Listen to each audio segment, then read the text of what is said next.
Subscribe now and press the bell icon. Never miss an update. नमस्कार दोस्तों, Hemant LP channel में आपका बहुत बहुत स्वागत है।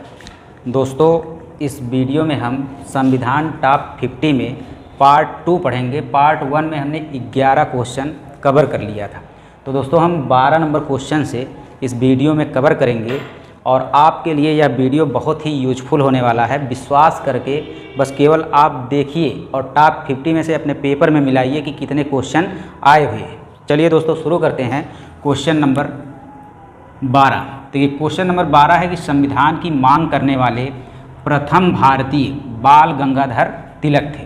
तो आपको पता है कि ब्रिटिश की मांग सर्वप्रथम भारतीयों ने की और भारतीयों में सर्वप्रथम मांग करने वाले बाल गंगाधर तिलक हैं और इन्होंने संविधान की मांग 1895 में किया था। इसके बाद गांधी जी ने मांग किया था कि हमारा एक संविधान होना चाहिए जिसमें जनता सर्वोपरि होना चाहिए, अर्थात आम आदमी जो होना चाहिए वो सर्वोपरि होना चाहिए। उसके बाद दोस्तों देखिए, संविधान सभा के विचार का पहला प्रभावी विचारक जो है मोतीलाल नेहरू है। अर्थात आप कह सकते हैं कि संविधान सभा की मांग करने वाला प्रथम व्यक्ति मोतीलाल नेहरू थे और ये मोतीलाल नेहरू ने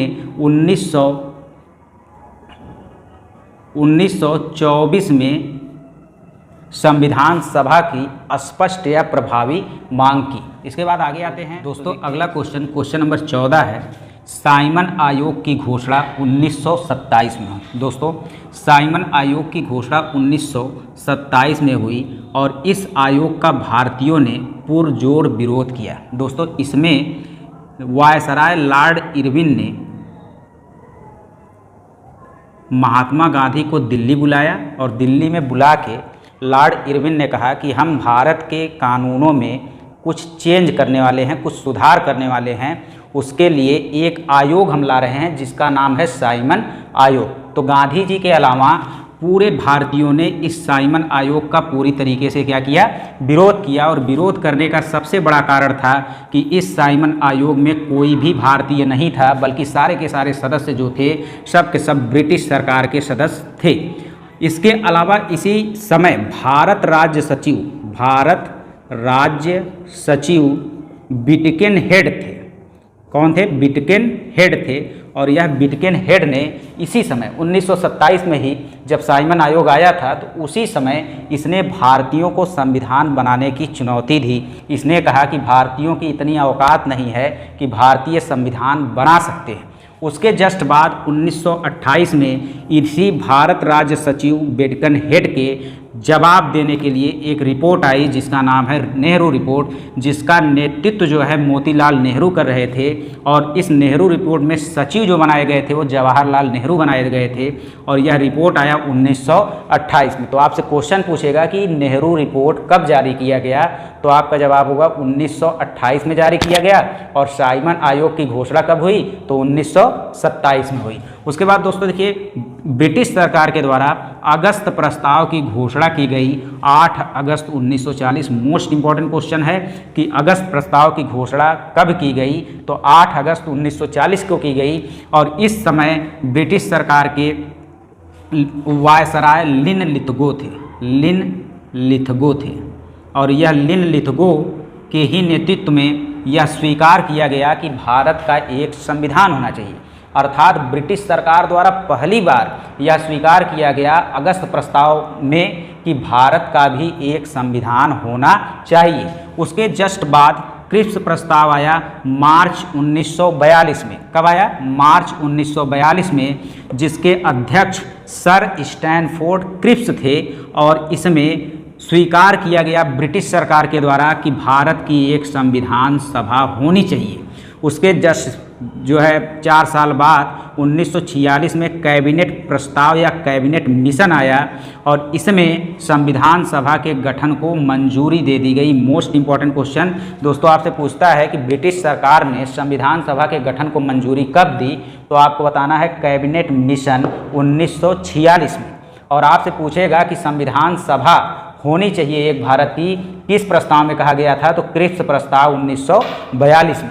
उसके बाद दोस्तों जो संविधान सभा के गठन को मंजूरी दे दी गई तो संविधान सभा के सदस्यों का चुनाव होने लगा।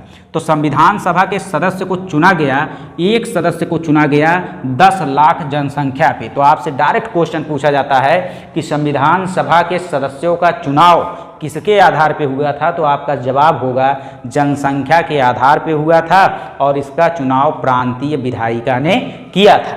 उसके बाद दोस्तों अगला क्वेश्चन देखेंगे, क्वेश्चन नंबर 18। तो संविधान सभा में प्रारंभ में सदस्यों की संख्या कितनी थी? तो दोस्तों जो एक सदस्य 10 लाख वयस्क मताधिकार के आधार पे या जनसंख्या के आधार पे चुना गया था, तो ऐसे पूरे भारत में जनसंख्या देखा गया वयस्क मताधिकारों का, और वहाँ पे चुने गए टोटल कितने लोग? 389 लोग। तो आपसे क्वेश्चन पूछता है कि संविधान सभा में प्रारंभ में सदस्यों की संख्या कितनी थी? तो प्रारंभ में सदस्यों की संख्या 389 थी, जिसमें महिलाओं की संख्या कितनी थी?